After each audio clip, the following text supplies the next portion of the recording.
로마서는 사실은 지난주까지 다 끝났습니다. 오늘 14절부터 16장까지는 부록 혹은 문안 인사 이렇게 얘기할 수 있습니다.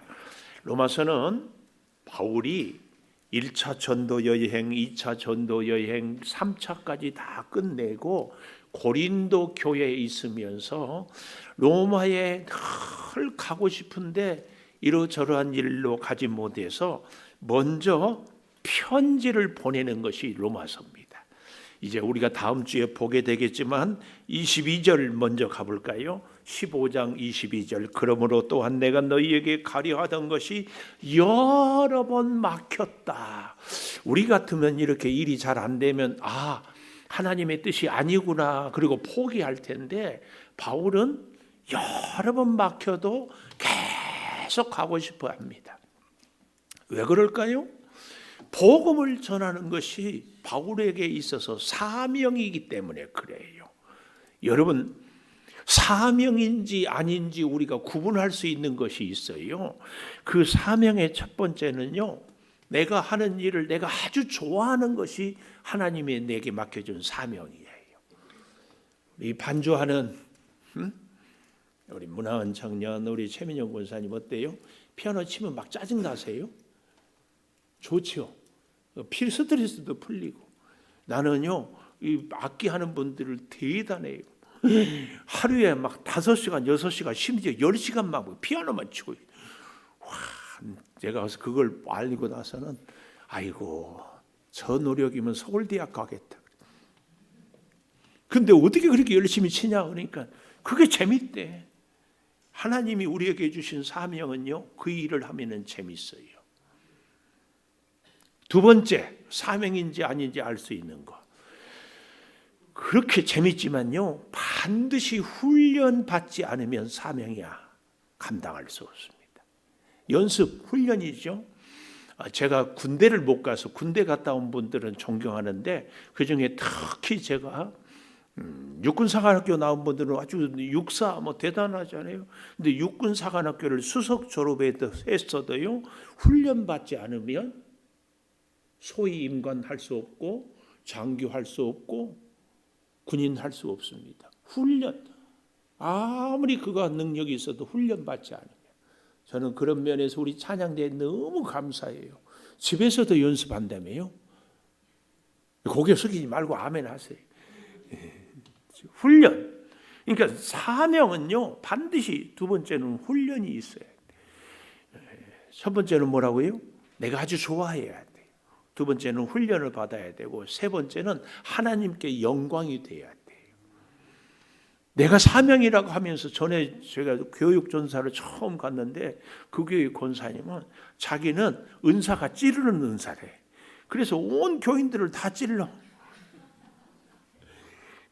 그런 남을 아프게 하고 하나님의 영광이 되지 않은 것은요, 여러분, 절대 뭐가 아니다? 사명 아니에요. 여러분, 하나님이 우리를 사명자로 쓸 때에 잘 들으십시오. 죄 없는 사람을 씁니까? 하나님이 우리를 사명자로 쓸 때에, 사명자로 부를 때에 죄 없는 사람을 씁니까? 아니에요? 그럼 누구를 써요? 죄 있는 사람? 아니요. 그렇게 얘기하면 안 돼. 하나님이 우리를 쓰는 사람은요, 죄 없는 사람이 아니에요.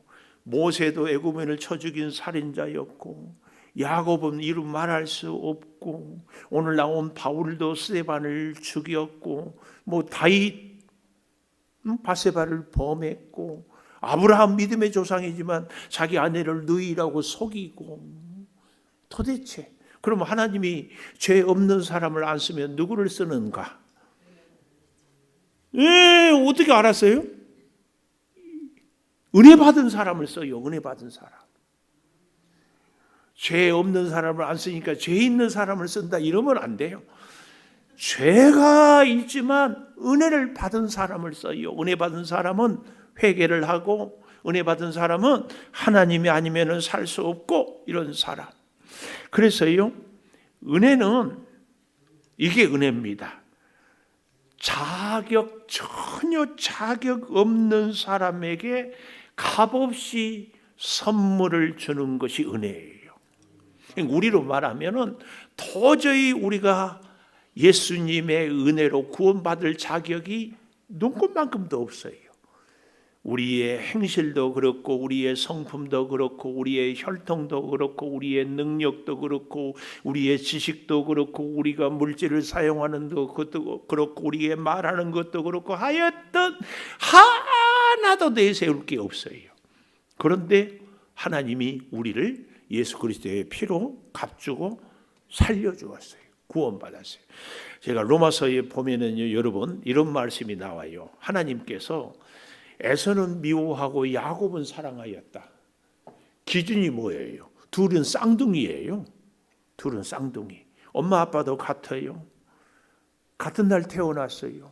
근데 하나님이 야곱은 사랑한데 에서는 미워해. 근데 성경을 보면 야곱은 아주 그 꾀가 많다고 그래서 발뒤꿈치에 샘도 많고 잔머리도 많고 남을 속이기도 잘하고 하여튼 그렇게 그런 이기주의자가 없어요. 세상에 팥죽 한 그릇에 형한테 장자의 명분을 팔라고 하는 법이 어디가 있어요. 아무리 엄마가 그런다고 아버지가 나이 들었다고 속여가지고 이렇게 축복을 받고 이런 거. 목적이 선하면 방법도 선해야 된다는 얘기를 우리는 늘 하잖아요. 그런데 이 야곱은 그렇게 간사하고 이기적이고 속이고, 근데 하나님은 야곱을 사랑했대. 에서는요 그렇게 남을 성경에 보면은 남을 속인 적은 없어. 에서는 그리고 왠지 좀 남자다고. 근데 하나님은 에서를 미워했대. 이유가 뭐예요? 기준이 뭐예요? 무엇 때문이에요? 우리는 알 수 없어요. 오직 하나님 마음이에요. 하나님 뜻이에요. 여러분 예수 믿는 사람이 많아요? 안 믿는 사람이 많아요? 안 믿는 사람이 훨씬 많죠. 근데 오늘 저와 여러분이 예수를 믿는 것, 이것은요 그 무엇으로도 설명할 수 없어. 우리의 성품이 좋아서, 인물이 좋아서, 집안이 좋아서, 뭐 때문에 우리는 예수 믿고 구원받았어요? 하나님의 전적인 은혜라고 얘기할 수밖에 없어요. 무엇으로 설명? 아니 같은 집에 사는 부부 사이에도 전도가 막혀요. 부모 자녀 사이도 전도가 막혀요. 형제도 전도가 막혀. 그렇게 친한 친구도 전도가 막혀. 전도를 해보면 해볼수록요, 와, 이건 정말 알 수 없어요. 그래서 오늘 제가 가장 큰 은혜는 전도라고 얘기하는 게 그래서요. 오늘 본문에 보면 로마 교회에 바울이 편지를 보내는데요. 바울은 로마에 한 번도 가보지를 않았어요. 여러 번 길이 막혔다고 했잖아요. 여러분 제가 그런 말씀을 자주 드려요. 우리 인생을 내 마음대로 사는 사람은 사실은 잘 못 사는 사람이, 하나님의 은혜가 없는 사람이에요. 내가 하고 싶은 대로 나는 살았다. 문제 많아요. 내가 하고 싶은 대로 사는 인생이 아니라 어떤 인생이 돼요? 하나님의 뜻대로 살아가는 인생이 복된 인생이에요. 사도 바울 같은 경우에도 여러 번 길이 막혔어요. 그 길이 어떤 길이에요? 복음을 전하는 길인데도 길이 막혀요. 우리가 하나님의 일을 하는데 하나님의 뜻대로 하지 못할 때에, 아니 하나님의 계획과 섭리가 있는데 그 시간에 맞춰서 그 방법으로 그 지혜로 이끌기 위해서 우리를 수도 하물며 우리가 인생의 10가지 100가지 일가 다 하나님의 뜻대로 살지 못한 인생이지 않습니까? 그러면 당연히 내 마음대로 잘 못 사는 인생이 복된 인생인 줄을 믿습니다. 여러분 오늘 본문에 이렇게 보면은요, 내 형제들아 14절에 이렇게 얘기하잖아요. 예수 믿기 때문에 한 번도 보지 않았어도 형제가 됩니다. 왜요? 하나님이 내 아버지이기 때문에.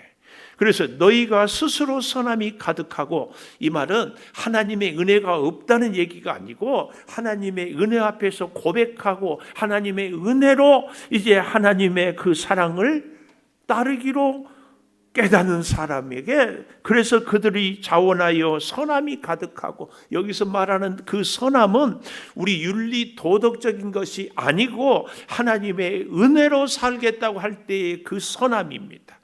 그리고 모든 지식이 차서, 이 말은 예수 그리스도에 대한 지식, 하나님의 말씀에 대한 지식이 차서 서로 권한다, 이 말은 서로 도우며 위로한다는 이런 얘기입니다. 근데 왜 이 편지를 보내고 있어요? 이유가 15절에 내가 너희로 다시 생각나게 하려고, 다시 생각나게, 무엇을? 하나님의 은혜를, 하나님의 돌보심을, 하나님의 능력을, 하나님의 지혜를 다시 생각나는 것 굉장히 중요해요. 제가 우리 여러분과 함께 주일마다 로마서를 이렇게 하는데 끝나고 출애굽기를 다시 하려고 그래요. 주일날 출애굽기를 왜 하려고 하는가 하면은 한 10여 년 전에 출애굽기를 제가 엄청나게 설교하고 공부하고 출애굽기 도표를 갖고 이야기를 하고 한 사람씩 발표하기도 하고 난리 부르스를 쳤어요. 그런데 처음 듣는 분도 계시지만 기가 막힌 것은요, 여기 서 있는 제가 출애굽기 도표가 기억이 안 나. 깜짝 놀랐어요. 다시 생각나게 해야 돼요. 하나님이 주셨던 은혜와 사랑과 축복이 다시 생각나야 돼요. 사람 관계도요, 그 사랑했던 그 시절이 다시 생각나야 관계가 좋아요. 하나님과 우리와의 관계도 말할 것 없어요. 바울은 그래서 로마 교회에 다시 생각나게 하려고, 하나님께서 내게 주신 은혜로 말미암아 더욱 담대히 대략 너희에게 썼다. 이 대략이란 말에 오해 안 했으면 좋겠어요. 우리는 대충 썼다 그러는다 생각하면은요, 사실은 바울이 쓴 13권 혹은 12권 책 중에서 가장 분량이 많은 책이 로마서예요. 그런데 대략 썼다? 말이 안 되잖아요. 이 원문에 보면 대략이란 말은 하나님의 진리가 무궁무진하게 많은데 그 중에서 꼭 필요한 것 몇 가지 기록했다, 그 말이에요. 아멘. 이 대략이란 말에 오해가 없기를 바라요. 자, 그래서요 16절, 이 은혜는 그랬습니다. 이 은혜, 오늘 이 은혜, 바울은 다메섹 도상에서 예수님을 믿는 사람을 죽이러 가다가 예수님을 만났잖아요. 그 전까지는 은혜라는 단어를 생각도 못했고 은혜가 뭔지도 몰랐어요. 바울은 율법에 매였고 율법을 공부했고 율법이 인생의 전부였어요. 그러다가 예수 그리스도를 만나고 바울의 인생은 완전히 뒤집어졌어요. 무엇으로? 율법에서 은혜로 완전히 뒤집어졌어요. 율법의 삶이었다면 은혜의 삶, 나의 나 된 것은 하나님의 은혜다. 나는 죄인 중에 괴수인데 이런 나를 하나님께서 이렇게 사용하시고 은혜를 주시고 부르시고 사명을 맡기셨구나. 이것 때문에 바울은 복음을 전하다가요, 우리가 잘 알잖아요. 사도행전 16장에 빌립보 감옥에 갇혀있다. 통증이 너무 심해서 밤에 잠이 깼어요. 우리도 너무 아프면 잠이 안 오죠. 그런데 그 고통 가운데서 몸이 쑤시고 뼈마디가 부딪히고 하는데도 하나님을 찬송하는 거예요. 왜 그래요?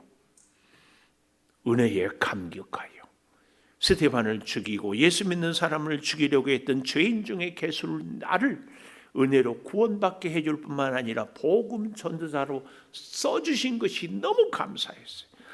그래서요, 은혜는 아까도 얘기했잖아요. 전혀 자신에게 자격이 없는 자에게 베풀어지는 선물, 은혜. 근데 놀라운 것은 과분한 것을 아무 대가 없이 얻는 것이 은혜예요. 바울에게 있어서 은혜는 두 가지로 얘기할 수 있어요. 하나는 나 같은 죄인 중에 괴수가 은혜를 받았다, 구원받는 은혜라면, 또 한 가지는 이런 나를 하나님께서 사도로 불러주셨다는 이 은혜예요. 구원받은 은혜, 하나님의 일꾼된 은혜, 이 두 가지입니다. 근데 우리 하나님의 일꾼이라고 할 때 이 일꾼은요, 영어로는 미니스터, 번역하면 우리 목회 혹은 뭐 국방부 장관 할 때 이런 장관 그런 의미인데, 이 일꾼이란 얘기는 그냥 노예가 아닙니다. 그런가 하면 알바, 시간 정해놓고 하는 게 아니라 내가 반드시 해야 될 중요한 일을 다 너에게 위임한다, 맡긴다, 그 얘기예요. 회사를 경영하는 분들은 직원들 중에서 정말 중요한 일을, 어려운 일을, 꼭 해야 할 일을 이 직원들 중에서 가장 믿을 만한 사람에게 하죠. 그러지 않아요?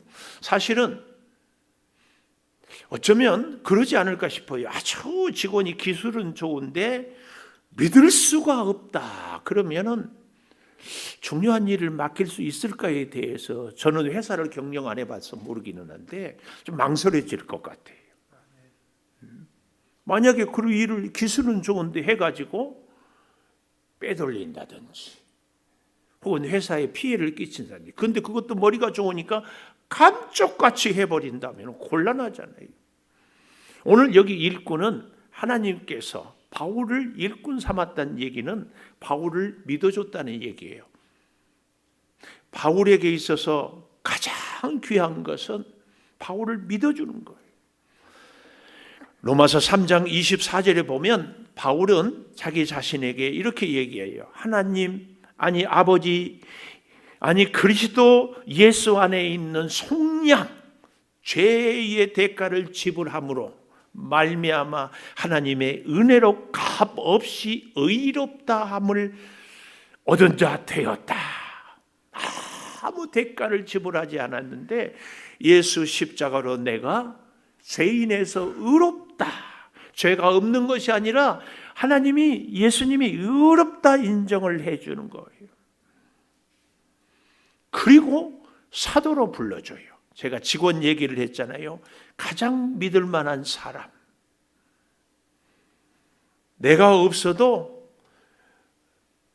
내가 할 수 있는 것만큼 못지않게 해줄 수 있는 사람. 이것이 오늘 16절에 이 은혜는 곧 나로 이방인을 위하여 그리스도 예수의 일꾼이 되었다, 이렇게 말합니다. 로마서를 기록한 바울과 우리 여기 있는 우리와의 공통점이, 바울도 복음 전도자로, 우리도 복음 전도자로. 굳이 다른 점을 찾자면 바울은 특별한 사도였고, 그래서 많은 고난을, 체험을, 핍박을 평생 당했습니다. 바울에 비하면 우리는 훨씬 고난이 덜하지요. 그래서 누가 이런 얘기를 하더라고요. 바울이 존경스럽지만 바울처럼 사는 것은 부담스럽습니다. 그렇죠? 바울을 존경하지만 바울처럼 돌에 맞고, 바울처럼 갇히고, 바울처럼 매 맞고, 바울처럼 굶고, 바울처럼 핍박을 당한다, 이건 좀 곤란하잖아요. 아마 이 점이 다르지만 그럼에도 바울처럼 우리는 복음을 전하는 전도자의 사명. 그래서요, 여러분, 전도가 왜 가장 큰 은혜인가? 내 힘으로는, 내 노력으로는, 내 능력으로는 도저히 할 수 없는 일이 전도입니다. 근데 그 전도를 하나님이 내게 맡겨주셨어요. 여러분, 회사로 얘기를 자꾸 해서 죄송하지만 가장 어렵고 중요한 일은 가장 믿을 만한 사람. 근데요, 오늘 본문 16절에 보면은요, 이 은혜는 곧 나로 이방인을 위하여 그리스도 예수의 일꾼이 되었다. 성자 예수님, 예수님의 일꾼, 하나님의 복음의 제사장의 직분.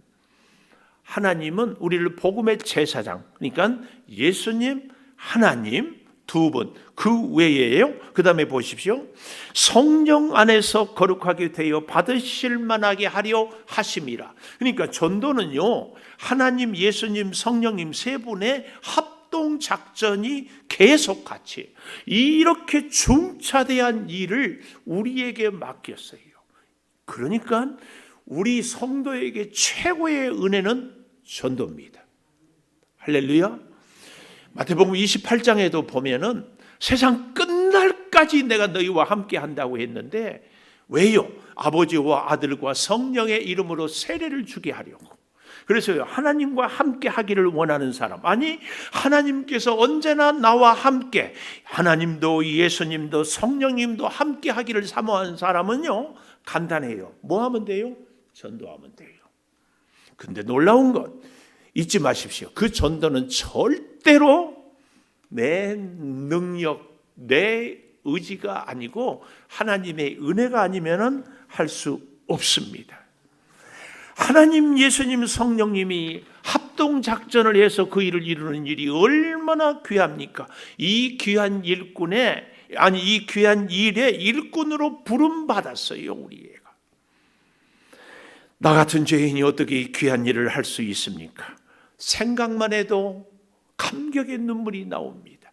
그러니까 바울은 매를 맞아도, 감옥에 갇혀도, 사람들에게 돌을 맞아도, 배신을 당해도 견딜 수 없습니다. 나를 복음 전도자로 삼아 주신다니. 그러니까 길이 막혀도 계속 가고 싶어 하는 겁니다. 디모데전서 1장 12절에 보면 나를 능하게 하신 그리스도 예수 우리 주께 내가 감사함은 나를 충성되이 여겨 내게 직분을 맡겨주셨다. 이 직분, 전도자의 직분. 그래서 바울은 너무 감사했습니다. 죄인 중에 괴수, 나를 복음의 일꾼으로 이렇게 인정해 주고 이렇게 귀한 일을 맡겨주시니 이게 얼마나 큰 은혜인가, 그 말입니다.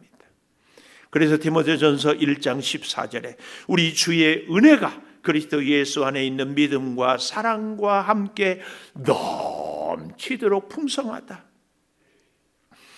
바울은 아무리 생각해도 자기가 복음 전할 전도자의 자격이 없습니다. 그런데 하나님께서는 복음 전도자로 자기를 부르고 사용하여 주셔요. 이 은혜가 헛되지 않게 하려고 다른 사도보다 바울은 더 열심히 핍박을 당해도 돌에 맞아도 자격 없는 나를 하나님의 일꾼으로 세웠으니 몸둘 바를 모릅니다. 우리 옛날 드라마를 보면은 임금님 앞에서 신하들이 성은이 망극하다고 하잖아요. 이 망극하다 이 말이 은혜가 워낙 커서 갚을 길이 없다. 이 극이란 말은 끝이란 말이거든요. 이 망자는 잊을 망, 끝을 잊어버렸다. 임금님의 은혜가 끝이 없이 임한다.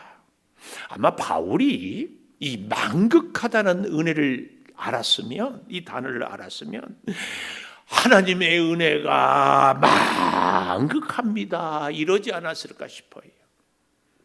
깨닫고 깨달아도 하나님의 그 크신 은혜, 그 크신 은혜, 예수 십자가의 그 고난에 동참할 수 있도록 나를 돌에 맞기도 하고 감옥에 갇히기도 하고 채찍에 맞기도 하고 굶기도 하고 풍랑을 겪기도 하고 하나님이 바울을 알아주는 겁니다.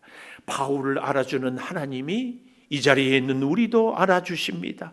바울을 인정한 하나님이 복음을 전하는 전도자도 인정해 주십니다. 하나님은 그래서 우리를 부르시고 의롭다 하시고 영화롭게 하십니다. 여러분 거듭 말씀드립니다. 하나님이 아무나 택합니까? 에서는 미워하고 야곱은 사랑했다니까요. 우리로는 그 이유를, 기준을 알 수 없다니까요. 하나님은 하나님이 원하는 사람을 택하고 부르십니다. 이게 얼마나 영광스러워요. 바로 그 사람이 오늘 여기 있는 우리 나 자신입니다. 내 자신을 아무리 봐도 선함도 의로움도 재능도 능력도 소유도 열정도 헌신도 부족해요. 내세울 것 없어요. 그런데 하나님이 나를 불러주셔요. 찬송가 508장에 보면 우리가 지금은 나그네 되어도. 근데 후렴에 보면은 이런 가사가 나와요. 주 내게 부탁하신 일 천사도 흠모하겠네. 흠모, 부러워해요. 여러분, 천사는 전도할 수 있어요, 없어요? 전도 못합니다. 천사는 단지 우리를 도울 수 있을 뿐입니다. 예수님이 땀방울이 핏방울이 되도록 기도할 때에 천사가 힘을 도왔어요. 우리가 복음을 전할 때에 하늘의 천사들이 우리를 도우며 우리를 부러워합니다. 천사가 부러워할 수 있는 사람은 복음을 전하는 사람입니다. 한국 교회사에 아주 재밌는 일화가 있어요. 오래된 얘기예요. 우리 장로교회에 첫 번 안수를 목사 안수를 받은 7분이 그 중에 한 분이 최권능 최봉석 목사님인데, 이분에 대한 아주 재밌는 일화. 맨날 히브리어 시험에 떨어지니까 교장 선생님 방에 들어가가지고 기도하자고 그랬어요. 학생이 기도하자고 하니까 당돌하기도 하지만 뭐 기도하자는데 안 한 적 할 수 없어요. 기도를 했는데 하나님께 이 최봉석 학생이, 하나님 이번 시험에 히브리어 패스할 줄 믿습니다. 예수님 이름으로 기도합니다. 아멘. 그래. 교장님도 아멘 했대. 그러니까 이제 일어나면서 이번에 시험에 저는 패스했습니다. 시험도 안 봤는데 그게 뭔 소리냐? 아니 패스된 줄로 믿습니다. 아멘 했잖아요. 그래서 패스했다는 아주 웃을 수도 없고 안 웃을 수도 없고 그런 얘기가 있는데요. 이 최건능 목사님이 공부는 좀 시원찮은데 전도에는 1등이에요. 전도인 1등. 전국을 다니면서 복음을 전하고, 일제시대의 신사가 번전도 못하게 채찍을 때리면 예수, 또 때리면 천당했다는 아주 유명한 일화가 있어요. 근데 이분이 한 번은 성령의 감동 때문에 화전민을 전도하러 갔대. 화전민들 가난하니까 농토가 없으니까 산에 불을 일려서 가고 그러는데 사람들을 모이려고 해도 안 모이니까 꾀가 나더래. 꾀가. 무슨 꾀가 났는가 하면은 사람들에게 들리락 말락하게 한쪽에 가서 사람 죽네, 사람 죽네. 그러니까는 이 밭을 일구던 사람들이 천진난만해가지고 깜짝 놀래가지고 누가 죽나 하고 와서 보니 한 실눈을 가만히 뜨고 사람 죽네 보니까 한 50여 명 정도 모였더래요. 그래서 일어나서 내가 아픈 것이 아니라 여러분한테 전도하려고 그랬다. 예수 믿으세요. 그러니까 사람 속였다고 막 이 화전민들이 막 때리려고 그랬더래. 그래서 도망을 가면서 가슴에서 아베가사 출도요 했대. 근데 이게 패가 무슨 패냐면 어느 노예에서 전도를 너무 잘해주니까 감사패를 받았는데 출도요. 사람들이 순진해가지고 땅바닥에 다 엎드렸대. 그러니까 가서 내가 그랬대. 최건능 목사, 나는 사람이 보낸 암행어사가 아니고 하나님이 보내신 암행어사다. 여러분들 예수 믿으시라고. 그래야 영원히 산다고. 그래서 그 중에 몇 사람이 예수 믿었다는 아주 유명한 일화가 있어요. 복음 전도에는요, 우리의 수고와 노력과 헌신도 필요하지만 성령의 역사입니다. 성령은 다양하게 우리에게 역사하십니다.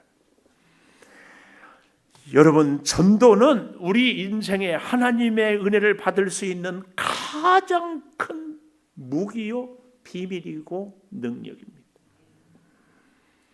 성령의 능력을 전도처럼 크게 자랑할 수가 없기 때문에 그렇습니다. 마가복음 16장 15절에도 보면은요, 너희는 온 천하에 다니며 복음을 전파하라 그랬고요. 마가복음 16장 17절에 가보면은 믿는 자들에게는 표적이 따른다 그랬어요. 표적. 그게 뭐예요?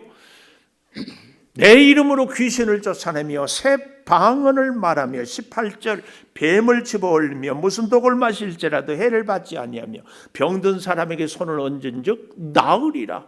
이런 놀라운 역사가 임하게 되는 겁니다.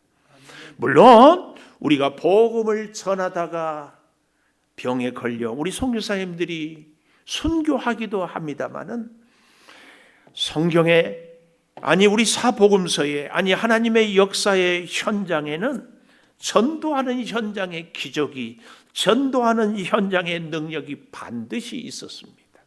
오늘 사랑하는 여러분과 제가요, 하나님의 능력을 덧입고 살기를 원하는, 사모하는 마음이 있거든, 반드시 하나님, 나의 입술이, 나의 삶이, 나의 가정이, 내 평생이 전도하는 삶 되게 해달라고 기도해야 할 줄을 믿습니다.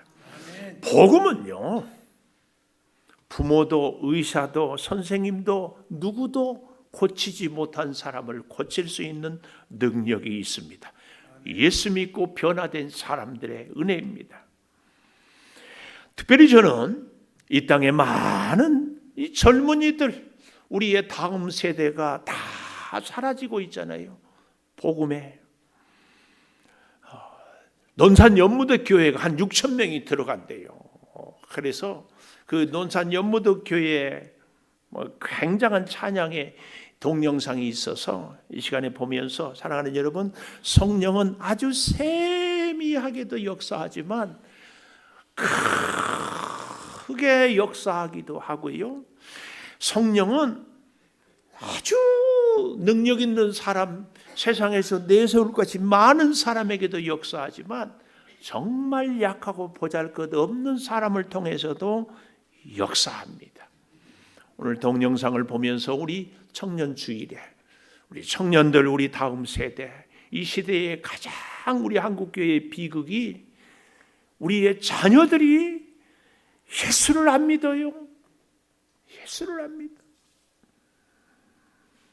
여러분, 동영상 보면서 성령의 은혜, 복음을 전하는 우리의 삶이 꼭 되기를 기도하는 마음으로 같이 시청하고 또 찬양하고 할 수 있기를 바랍니다. 우리 방송 부탁해요.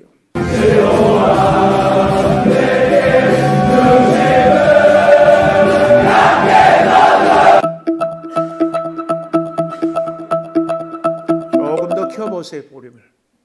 충남 논산훈련소에 입소해 그곳에서 기독교 종교행사에 참여한 군필자라면 논산클럽 혹은 연무대 나이트를 들어보셨을 겁니다. 클럽과 나이트라니 기독교와는 전혀 어울리지 않는 단어들인데요. 입대한 후 처음 군대 생활을 시작하는 육군훈련소에는 연무대 군인교회가 있습니다. 코로나 전 이곳에서는 매주마다 6,000명이 넘는 훈련병들이 예배를 드렸습니다. 그리고 교회를 다니는 사람이라면 누구나 들어봤을 법한 실로암이라는 찬양을 하는데요. 그때 바로 연무대 교회 나이트가 시작되는 것입니다. 수천 명의 훈련병들이 자리에서 일어나 실로암 찬양을 부르기 시작합니다. 아이돌 가수가 와도 이런 함성을 지르기는 힘들 듯한데요. 파도 타기를 성공하고 나면 두 팔을 들고 뛰며 몸을 덩실거리며 율동을 합니다. 난리 법석으로 보이는 가운데에도 떼창의 기본, 또 군인의 기본인 박자는 정확히 맞춥니다. 그 박자에 맞춰 큰 소리로 구호도 외치는데요. 왼발, 왼발, 구령을 외치고 간주 중에는 각계전투를 연호합니다. 바닥에서 각계전투 훈련 모습까지 묘사하는 이들도 있는데요. 이런 가운데에도 가만히 앉아 멀뚱멀뚱 쳐다보고 앉아있는 훈련병은 1주차 훈련병입니다. 이들의 열정적이고 박진감 넘치는 모습을 처음 봤다면 분명 충격적일 것입니다. 그 다음은 웃음이 나오고 그 후에는 뭔가 울컥함을 느끼게 된다는 분들도 있는데요. 아들을 군대에 보낸 어머니들은 저렇게 신나하는 모습을 보고 있으니 내 아들 같아서 눈물이 난다. 저러면서 스트레스를 푸는 건가 싶은 마음에 울컥합니다. 라는 반응을 보이기도 합니다. 대부분의 네티즌들은 놀라움과 웃음을 짓는데요. 진짜 신기한 게 기껏해야 논산 5주 동안 종교활동 최대 5번인데 그동안 누가 가르쳐주는 사람도 없는데 수년째 지들끼리 보고 배워서 이어지고 있음. 현직 스님도 다닌다는 연무대 나이트. 진짜 저거라도 안 하면 정신 나감. 이미 정신이 나간 걸 수도 있고. 처음 갔을 때 얘네 미친 거 아니야? 했는데 어느새 나도 미친놈이 돼 있었다 라고 과거를 회상하는 사람도 있었습니다. 해외 커뮤니티에까지도 소개되어 외국인들까지도 충격을 받게 했던 우리나라 육군 훈련병들의 실로암 떼창 한번 보시죠.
감사합니다. 아버지 하나님, 죽어 마땅한 죄인을 살려주시고 주의 자녀 삼아주실 뿐만 아니라 전도자의 사명자로 불러주신 것 감사합니다. 아버지, 가장 큰 은혜는 전도임을 다시 깨닫습니다. 우리를 일꾼으로 불러주셨사오니 주님이 우리를 믿어주고 주님이 우리를 인정하고 주님이 우리를 사명자로 세우셨사오니 그 사명 기쁨으로 감당하여 하나님께는 영광을, 우리의 삶에는 축복을, 우리의 이웃들에게도 생명의 역사를 누리게 하여 주시옵소서. 아버지, 바울이 가졌던 그 감격이 오늘 우리에게도 그대로 있기를 소망합니다. 아버지, 우리의 남은 여생 가장 복된 생에 되는 길을 은혜로 복음을 전하는 일임을 가슴에 새기고 이 사명 감당하며 살게 도와 주시옵소서. 지금은 우리 주 예수 그리스도의 은혜와 아버지 하나님의 무한하신 사랑과 성령의 감화 감동하심이 영원토록 함께 하시옵기를 간절히 축원하옵나이다. 아멘.